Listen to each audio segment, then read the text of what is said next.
होती. हे मनोज जरांगे यांची स्वतंत्र मराठा मंत्रालय, कुणबी मंत्रालय स्थापन करण्याची मागणी म्हणजे हास्यास्पद मागणी आहे.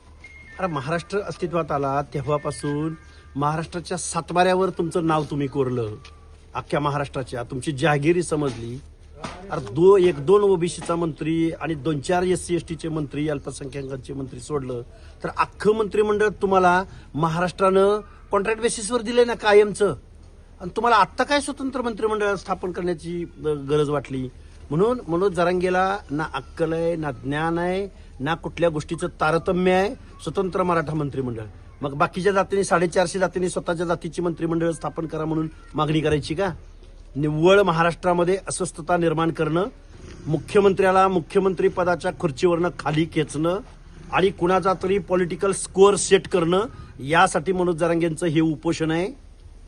अरे प्रायव्हेटायझेशन केलंय सगळ्या लोकांचं आउटसोर्सिंगच्या माध्यमातून. आता शासनाकडे नोकऱ्या राहिल्या नाहीत.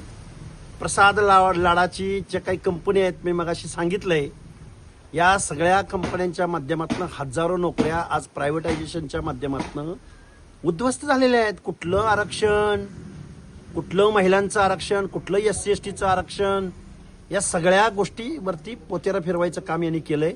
आणि म्हणे आमचं मंत्रिमंडळ वेगळं करा. मग आम्ही पण सगळ्या जातीच्या लोकांनी आमचं मंत्रिमंडळ, आमचं मंत्रिमंडळ, आमचं मंत्रिमंडळ, हे हास्यास्पद गोष्टी आहेत. एखाद्या चळवळीचं नेतृत्व ज्यावेळी बिन शिकलेला बेअक्कल माणूस करतो ना, त्यावेळी अशा पद्धतीच्या मागण्या करतो.